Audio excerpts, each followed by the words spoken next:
Well, hi Lisa, and welcome to our final mentoring session.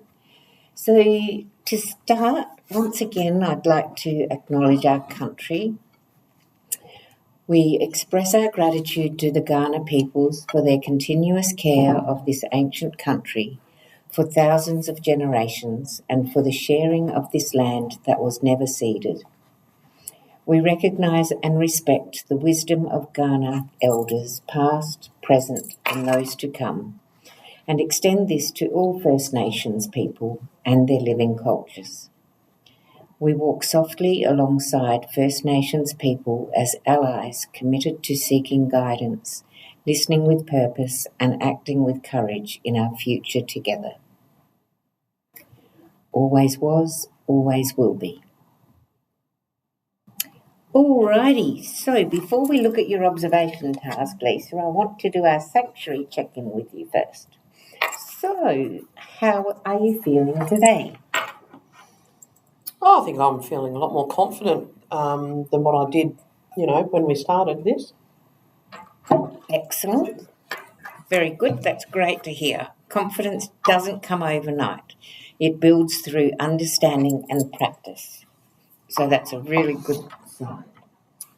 And what was the highlight of your day or week? Oh, I reckon the highlight might have been going back to the gym and, have already been 3 or 4 times this week already. Starting to feel really good. That's excellent, Lisa, and really inspiring. Okay, because you've been this week, I will go to after work today. I've been meaning to get back into it again, but I've just been really lazy. Don't want to waste those memberships. No, absolutely. So that's what I'll be doing. Okay, and what will you do this evening for self-care? Well, maybe pour a glass of wine, maybe have a spa in my invisible spa bar. Inflatable. Invisible. Very My good. imaginary spa bar. Your imaginary spa bar. No, actually, Good. A bit of hypnotherapy is good, and you can dream. Absolutely. Excellent. Okay, so that sounds like self-preservation and some. Awesome, Lisa. Awesome. Well, Alex, how are you feeling today? Be honest. A bit overwhelmed, as I've got 2 more modules to finish by May this year. Or it's either at May or end of Feb, I'm not sure which, as well as the accreditation through work, and also looking after my ageing 92-and-a-half-year-old mum. Yeah. So it's all happening. Yeah, absolutely. And what would you say has been a highlight for you this week or today, or has anything stood out to you? Well, a highlight for me, Lisa, has actually been to see how strongly you have been developing throughout this mentoring process. It has been a pleasure working with you through this, Lisa. Wow. Thank you, Alex. I've really spent time thinking that I've really enjoyed working through this with you as well. But if we turn it back around again and we go back to you in terms of what will you do for self-care tonight, given you've got all of this going on? Okay, as I said, I'll probably hate you tomorrow, but you've inspired me to go to the gym tonight. So after work, I'm going to go back to Campbelltown and go to the gym. Excellent. That sounds really good. And your body will thank you for it later. We'll see about later. Like any habit, you have to give it a go. 15 to 21 days to set. 21 days to set habit, is it? Something like that. Yeah. Very good. Okay, so Lisa, as you know, this is our final formal mentoring session. So I want to make sure we use the time well. But before we get into anything structured, how are you feeling about today's session? Oh, look, I'm feeling pretty good about it, actually. Probably a little bit nervous, but mostly proud, I think, when I think about how far I've come since the first session. Yeah. Yep, that's excellent and really nice to hear. And feeling a bit nervous is normal when reflecting on your own progress. Even in session 3, a lot of people always have that sort of hint of nervousness because we don't like actually looking into ourselves. No. So today is very much about acknowledging that growth, consolidating what you've learned, and making sure you feel confident continuing beyond the mentoring period.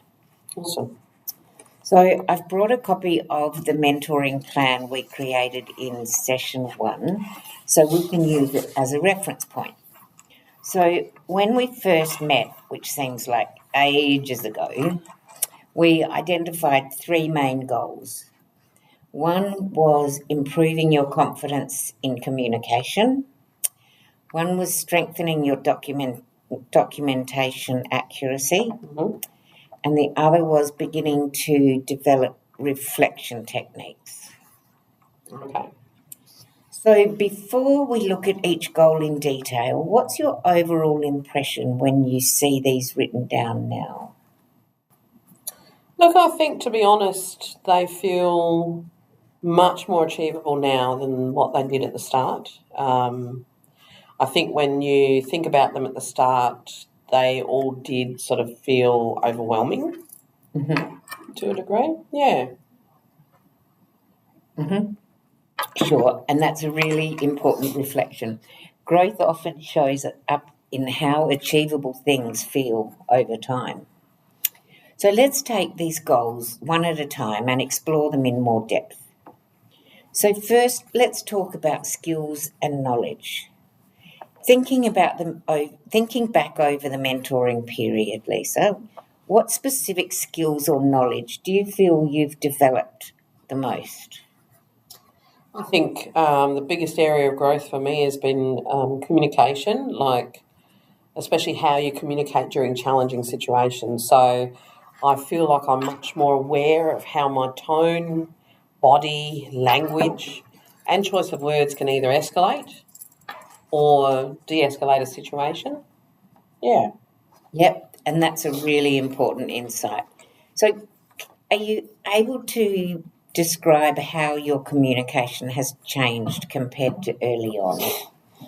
Oh, look, I think, before mentoring, I focused mostly on what I was saying and then worried about saying the wrong thing, So now it's more about how I'm saying it, like staying calm, slowing down, making sure the customer feels heard before trying to, solve the problem and things like that. Just about ensuring that they feel heard, and I think you get a really good response from that. Yeah. Excellent. That shows a strong understanding of person-centred practice, Lisa. That's excellent. So what other skills do you feel you have developed? I think, in terms of being objective, so learning to separate facts from feelings. So instead of writing how, stressful something felt, I now focus on what actually happened. So what I observed, what actions were taken, what was the outcome. And that's made documentation much more clearer and far more professional. Excellent. And that's a key professional skill that you've developed, Lisa. So has your knowledge grown in other areas as well? Yeah, I think I have a better understanding. Oh, excuse me. It was a late night last night. It wasn't partying either. Bad luck. Yeah. Look, when you're chasing spiders out of bathrooms, yeah. Uh-oh. You get a bit revved up. I think my daughter was doing that the night before. Yeah. Yeah, it's not fun. Big, ugly huntsman. Anyway. Look, I think I have a better understanding now of behaviour support strategies. and, how to apply them in real situations, not just what they look like on paper. More confident, recognising early signs of escalation, and certainly, responding before things get worse, so, which is what you want. You don't, because if you can de-escalate something before things get worse, that's far better for the customer as well. So it's, yeah.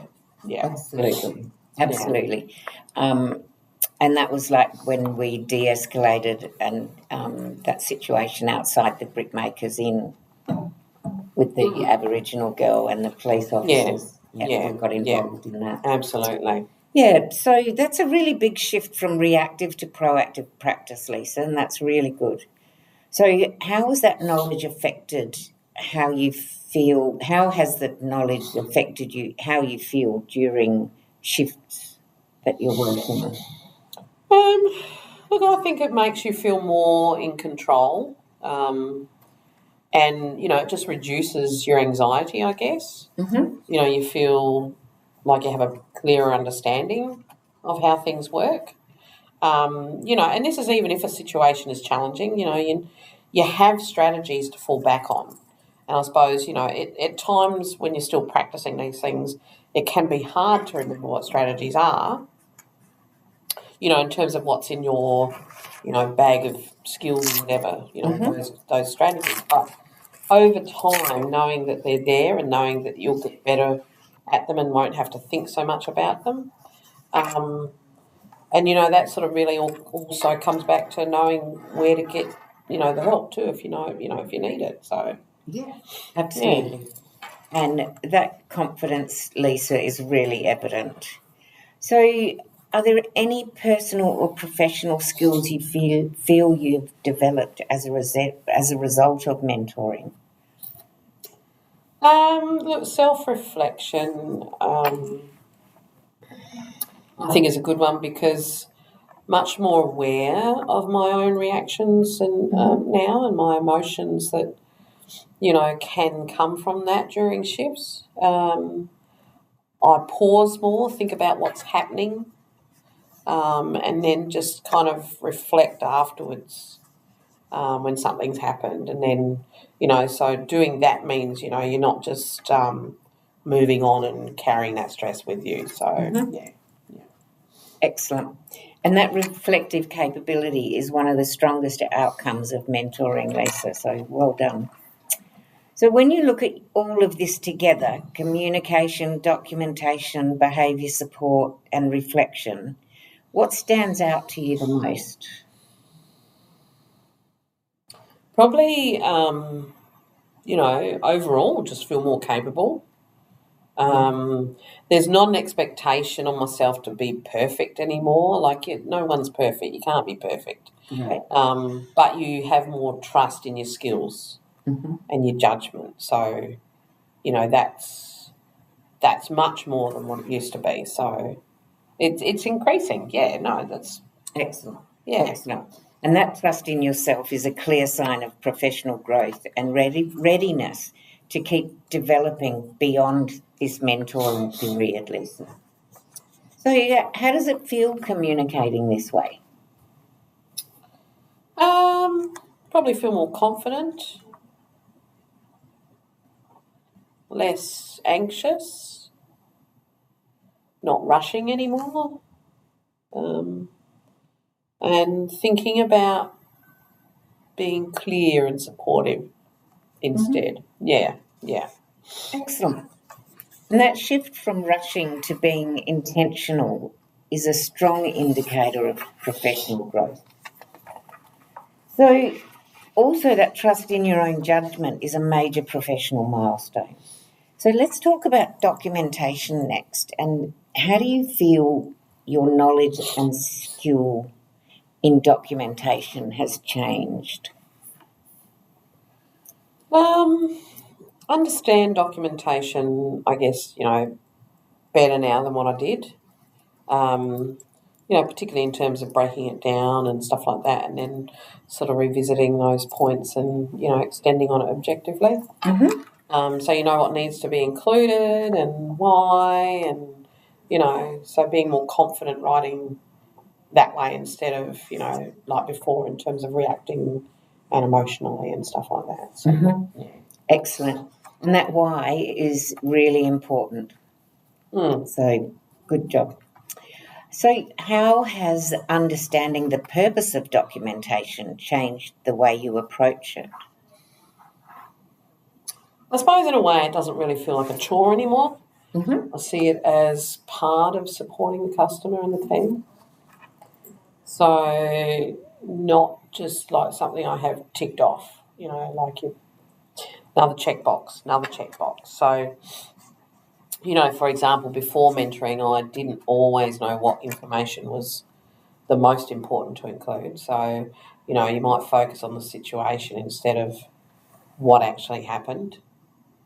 And so, I think when you focus on that situation, you tend to then think more about the emotions that were involved and stuff like that. So instead of just being clear and objective so no, it certainly doesn't feel like it did before. Yeah.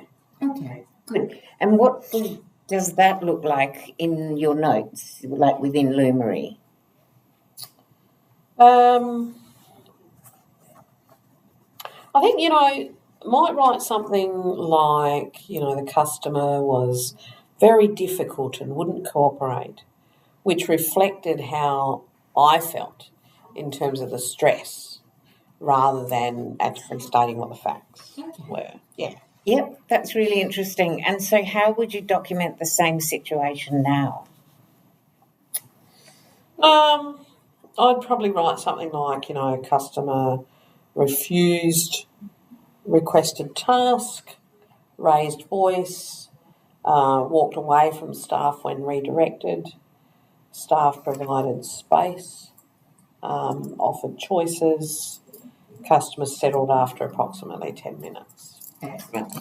Perfect. Oh, I feel like I need tissues. That's a really strong example of objective documentation, Lisa. Well done.